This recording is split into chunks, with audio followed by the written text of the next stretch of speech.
Acts chapter 25. Now when Festus was come into the province, after 3 days he ascended from Caesarea to Jerusalem. Then the high priest and the chief of the Jews informed him against Paul, and besought him, and desired favor against him, that he would send for him to Jerusalem, laying wait in the way to kill him. But Festus answered that Paul should be kept at Caesarea, and that he himself would depart shortly thither. Let them therefore, said he, which among you are able, go down with me, and accuse this man, if there be any wickedness in him. And when he had tarried among them more than 10 days, he went down unto Caesarea, and the next day, sitting on the judgment seat, commanded Paul to be brought. And when he was come, the Jews which came down from Jerusalem stood round about, and made many and grievous complaints against Paul, which they could not prove. While he answered for himself, Neither against the law of the Jews, neither against the temple, nor yet against Caesar, have I offended anything at all. But Festus, willing to do the Jews a pleasure, answered Paul and said, Wilt thou go up to Jerusalem, and there be judged of these things before me? Then said Paul, I stand at Caesar's judgment seat, where I ought to be judged. To the Jews have I done no wrong, as thou very well knowest.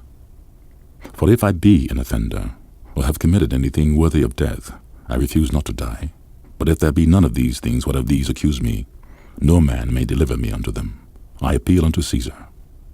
Then Festus, when he had conferred with the council, answered, Hast thou appealed unto Caesar? Unto Caesar shalt thou go.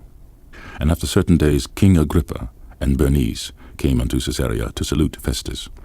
And when they had been there many days, Festus declared Paul's cause unto the king, saying, There is a certain man left in bonds by Felix, about whom, when I was at Jerusalem, the chief priests and elders of the Jews informed me, desiring to have judgment against him.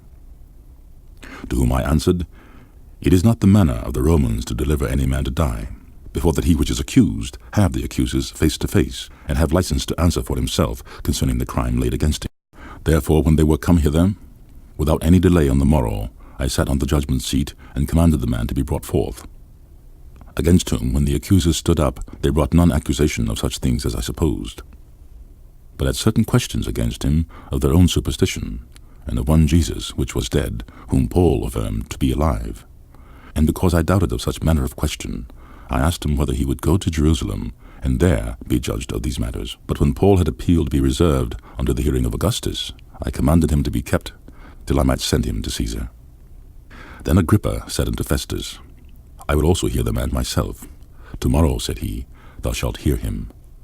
And on the morrow, when Agrippa was come, and Bernice, with great pomp, and was entered into the place of hearing, with the chief captains and principal men of the city, at Festus' commandment Paul was brought forth. And Festus said, King Agrippa, and all men which are here present with us, ye see this man, about whom all the multitude of the Jews have dealt with me, both at Jerusalem and also here, crying that he ought not to live any longer. But when I found that he had committed nothing worthy of death, and that he himself hath appealed to Augustus, I have determined to send him, of whom I have no certain thing to write unto my lord. Wherefore I have brought him forth before you, and specially before thee, O King Agrippa, that after examination had, I might have somewhat to write. For it seemeth to me unreasonable to send a prisoner, and not withal to signify the crimes laid against him.